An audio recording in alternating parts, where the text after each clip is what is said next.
नमस्कार, आप देख रहे हैं 4 PM और मैं हूं आपके साथ निधि तिवारी। मुख्य चुनाव आयुक्त ज्ञानेश कुमार, जो अब तक मुखौटा पहनकर भाजपा के लिए वोट चोरी कर रहे थे, वो मुखौटा अब बिहार चुनाव के बाद पूरी तरह से उतर गया है।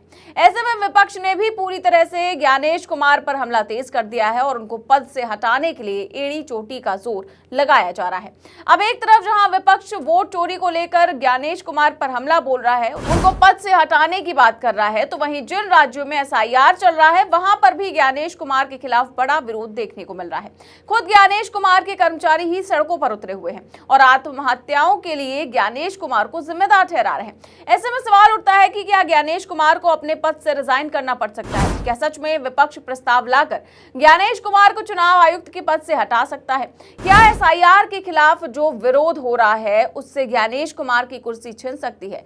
सब कुछ बताएंगे आपको इस वीडियो में। तो बिहार विधानसभा चुनावों के रिजल्ट के बाद से दिल्ली से पटना तक राजनीतिक तापमान एक बार फिर से बढ़ गया है। राहुल गांधी ने ज्ञानेश कुमार पर जो हमला बोला है और अब सभी विपक्षी गठबंधनों को एक करके ज्ञानेश कुमार को हमेशा पूरी तरह से जो पद से मुक्त करने की तैयारी कर ली है। दरअसल विपक्षी इंडिया गठबंधन और कांग्रेस ने ज्ञानेश कुमार के खिलाफ संसद में महाभियोग प्रस्ताव लाने पर चर्चा तेज कर दी है। जी हां, एक ऐसा प्रस्ताव आएगा जिससे ज्ञानेश कुमार को अपने पद से इस्तीफा देना पड़ सकता है।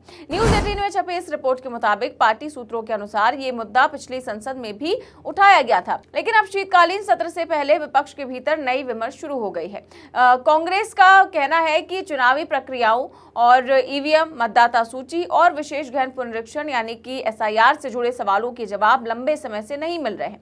इस कारण वो संवैधानिक तौर पर उपलब्ध विकल्पों पर विचार कर रही है। कांग्रेस की सक्रियता को बिहार चुनावों के बाद उठे विवादों से भी जोड़कर देखा जा रहा है, जहां विपक्ष ने मतगणना में देरी, अधिकारियों की कथित भूमिका और पारदर्शिता पर गंभीर सवाल उठाए थे। हमने देखा कि कैसे वोटिंग से ठीक एक दिन पहले बिहार की महिलाओं के खाते में 10-10 हजार रुपए डाले गए ताकि उनके वोटों को प्रभावित किया जा सके। इन महिलाओं में वो जीविका दीदी भी शामिल थी जिनको पोलिंग बूथ पर ड्यूटी पर लगाया गया था। सोचिए, सीधा सीधा चुनाव के नियमों की धज्जियां उड़ाई गई और ज्ञानेश कुमार ने अपनी आंखें मूंद ली। विपक्ष ने सवाल उठाया, लेकिन चुनाव आयोग की तरफ से कोई भी एक्शन नहीं लिया गया। कांग्रेस का कहना है कि लोकतांत्रिक प्रक्रियाओं को लेकर जनता का भरोसा कम नहीं होने देना चाहिए और CC को इन सवालों पर खुले मंच पर जवाब देना चाहिए। इस बीच कांग्रेस नेता दीपेंद्र हुड्डा ने ज्ञानेश कुमार पर बड़ा हमला बोलते हुए कहा कि वो चुनाव आयुक्त की तरह नहीं बल्कि BJP की पन्ना प्रमुख की तरह व्यवहार कर रहे हैं। देखिए, तथ्य और प्रमाणों के साथ नेता विपक्ष राहुल गांधी जी ने देश के सामने ये बात रखी है कि चुनाव आयोग किस प्रकार से मिलीभगत भारतीय जनता पार्टी के साथ करके वोटर सूची में व्यापक गड़बड़ घोटाले करने का कार्य कर रहा है। ये हमने हरियाणा में भी धरातल पे बात देखी है। प्रश्नों का उत्तर चुनाव आयोग को देना चाहिए, लेकिन ऐसा लगता है कि कहीं ना कहीं किसी न किसी अदृश्य शक्ति के इशारे पर प्रश्न पूछे जा रहे हैं, प्रश्न उठाने वाले की। ये मैं समझता हूँ कि आज हमारे देश की प्रजातंत्र और संविधान बचाने के लिए बहुत महत्वपूर्ण है।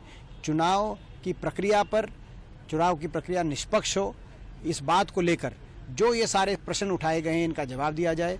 मैं पहले भी कह चुका हूँ, ज्ञानेश कुमार मुख्य चुनाव आयुक्त नहीं, भाजपा के मुख्य पन्ना प्रमुख के रूप में कार्य कर रहे हैं। हरियाणा के चुनाव में जिस तरीके से इन्होंने गड़बड़ घोटाला किया था उस बात को साबित करता था। अब तो बिहार फिर महाराष्ट्र, लेकिन राहुल और उसके बाद माफी की बात की जा रही है। देखिए, वही मैंने आपको बोल दिया जवाब।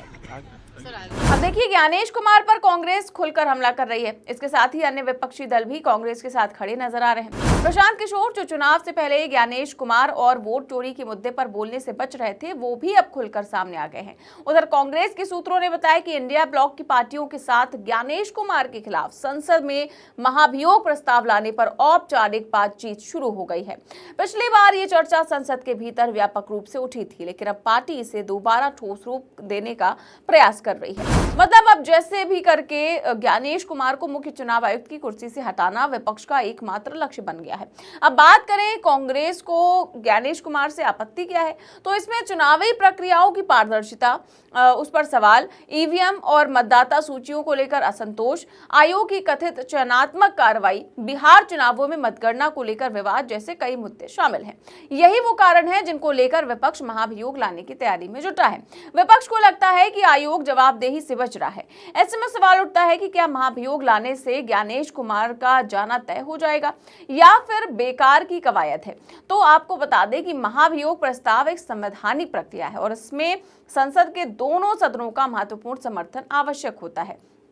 कांग्रेस अभी तक इंडिया ब्लॉक पार्टियों की राय ले रही है। अगर व्यापक सहमति बनती है तो इसे शीतकालीन सत्र में औपचारिक रूप से उठाया जा सकता है। अब हो सकता है कि विपक्ष सदन में इतने वोट हासिल ना कर पाए कि ज्ञानेश कुमार को अपने पद से इस्तीफा देना पड़ जाए, क्योंकि भाजपा के पास नंबर है और ज्ञानेश कुमार को फुल सपोर्ट भी है। लेकिन इसको लेकर जब संसद में विमर्श होगा तो देश की जनता के सामने ये साफ हो जाएगा कि ज्ञानेश कुमार किस तरह से सरकार के लिए वोट चोरी कर रहे हैं। अब देखिए, एक तरफ जहां ज्ञानेश कुमार के खिलाफ विपक्ष अभियोग लाने की तैयारी कर रहा है, तो वहीं एसआईआर से हो रही आत्महत्याएं थमने का नाम नहीं ले रही हैं। ताजा मामला पश्चिम बंगाल का है, जहां एक 48 वर्षीय बूथ लेवल महिला ऑफिसर ने एसआईआर कराने के वर्कलोड के चलते आत्महत्या कर ली। उनके परिवार का आरोप है कि मृतका बहुत दबाव में थी और मानसिक रूप से परेशान थी, जिसके चलते उन्होंने ये कदम उठाया। वहीं इस आत्महत्या को लेकर सियासत भी गर्मा गई है। ममता बनर्जी ने इसको लेकर बीजेपी पर निशाना साधा। उन्होंने इसको लेकर एक्स पर पोस्ट किया कि गहरा सदमा और दुख हुआ। आज फिर हमने जलपाईगुड़ी के माल में एक बूथ लेवल ऑफिसर को खो दिया। एक आंगनवाड़ी कार्यकर्ता जिसने चल रहे एसआईआर कार्य के असहनीय दबाव में अपनी जान ले ली। एसआईआर शुरू होने के बाद से अब तक 28 लोग अपनी जान गंवा चुके हैं, कुछ डर और कुछ अनिश्चितता के कारण, तो कुछ तनाव और काम के बोझ के कारण, तथा कथित भारतीय चुनाव आयोग द्वारा लगाए गए अनियोजित और अथक कार्यभार के कारण ऐसी अनमोल जाने जा रही हैं। एक प्रक्रिया जो पहले 3 साल में पूरी होती थी, अब राजनीतिक आकाओं को खुश करने के लिए चुनाव से ठीक पहले 2 महीने में पूरी की जा रही है, जिससे बीएलओ पर अमानवीय दबाव पड़ रहा है। मैं चुनाव आयोग से आग्रह करती हूँ कि वो विवेक से काम ले और जाने से पहले इस अनियोजित अभियान को तुरंत रोके। आपको बता दें कि ये पहला मामला नहीं है जब किसी बीएलओ ने चुनाव आयोग की ओर से पड़ रहे दबाव के चलते आत्महत्या की हो। इससे पहले केरल, राजस्थान, मध्य प्रदेश, पश्चिम बंगाल, तमिलनाडु से भी इस तरह की खबरें सामने आ चुकी हैं। खास बात यह है कि पश्चिम बंगाल में जहां अगले साल चुनाव है, वहीं पर ज्ञानेश कुमार बीएलओज पर सबसे ज्यादा दबाव बना रहे हैं। आखिर में पूरा मुद्दा एक ही बात पर आकर टिक जाता है कि क्या लोकतंत्र को बचाने की जिम्मेदारी निभाने वाला संस्थान आज खुद सवालों के घेरे में खड़ा है। बिहार चुनावों के बाद जिस तरीके से ज्ञानेश कुमार पर आरोपों की बाढ़ आई है, विपक्ष का हमला तेज हुआ है, एसआईआर के खिलाफ देश भर में विरोध भड़क रहा है और बीएलओज की आत्महत्याओं की खबरें लगातार सामने आ रही हैं और साथ ही साथ जो बीएलओ हैं वो सड़कों पर उतरे हुए हैं। इससे साफ है कि मामला अब सिर्फ प्रशासनिक नहीं बल्कि गहरे राजनीतिक और मानवीय संकट में बदल चुका है। कांग्रेस और इंडिया गठबंधन का महाभियोग प्रस्ताव भले ही संसद में नंबर की कमी से पास न हो, लेकिन ये कदम ज्ञानेश कुमार और चुनाव आयोग पर नैतिक दबाव जरूर बढ़ाएगा। फिलहाल इस पूरे मामले पर आप क्या सोचते हैं, हमें कमेंट बॉक्स में अपनी राय जरूर दें। चैनल को सब्सक्राइब भी करें और ज्वाइन भी करें। देश और दुनिया की तमाम बड़ी खबरें जानने के लिए देखते रहिए 4PM न्यूज नेटवर्क। नमस्कार।